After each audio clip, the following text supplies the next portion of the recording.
Ubisoft has now set their sights on the extraction shooter genre, challenging titles like Escape from Tarkov and The Cycle with The Division Heartland. One of the most exciting extraction-style shooters coming out, and one I'm personally extremely hyped for. Ubisoft recently info dropped a massive amount of news regarding this title, and I wanted to see what it's all about. Now, while this might appear as if once again Ubisoft is chasing trends, in this video I explain my reasoning why that might not be the case, and why I honestly think it's fine. If you enjoyed the video, as always, like and subscribe for more, and let's get started.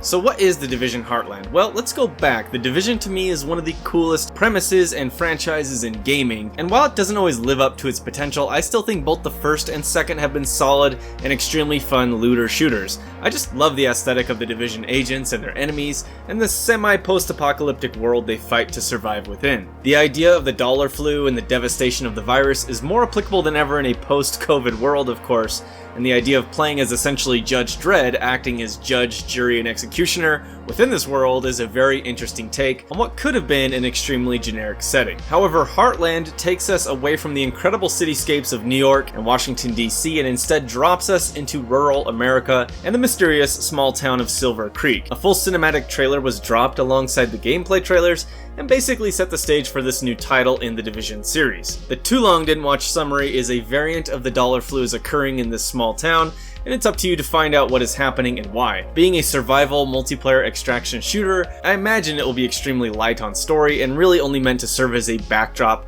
to the PvPvE action. That being said, I still think the production value and effort put into making an actual narrative here for this is pretty cool so far, but we'll see how it plays out as the game progresses. Heartland, unlike Division 1 and 2, which were primary looter shooters featuring multiple missions and almost exclusively single player, takes the premise of the Division 1's survival DLC and turns it up to 11. The numbers all go to 11. And honestly, this is what has me hyped and why I don't really see this as just chasing trends. The Division 1's survival mode was ahead of its time, and I've been itching for Ubisoft to make a new and improved version of this amazing game mode. While admittedly survival was propped up heavily by the incredible snowy setting of Division 1's New York and the blizzard occurring within it, and a rural small town just doesn't have that same unique appeal, I still think the actual gameplay loop was strong enough to stand on its own despite the setting. Heartland sees you and your friends, if you have any, exploring a large play area, looting, shooting, and overall just attempting to survive and extract. Of course, any gear or progress you make will be carried out with you if you survive. It's a gameplay loop that should be extremely familiar by now, but the Division kinda sorta already had this with survival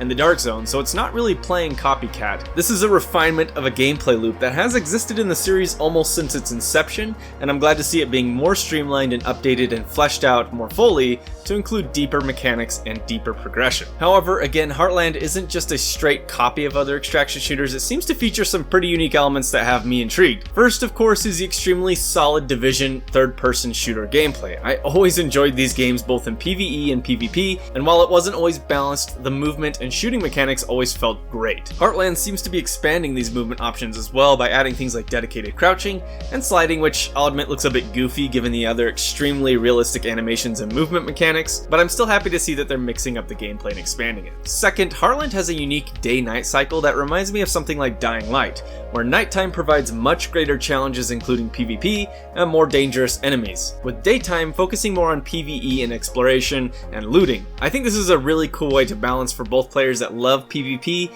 and those that only want a PvE-like experience. Now, how you actually determine when you enter day or night, or if a full match turns from day to night, it's not really clear yet, but still a very intriguing concept. Third, Heartland is also free to play and features both cross-play and cross-progression, which will greatly help the longevity of this game, and I think it's a great call. And lastly, the other thing that will set this game apart are the dynamic survival elements, including the spreading contagion of the new virus. Apparently, the clouds of virus, basically the circle from other battle royales, will spread erratically and unpredictably.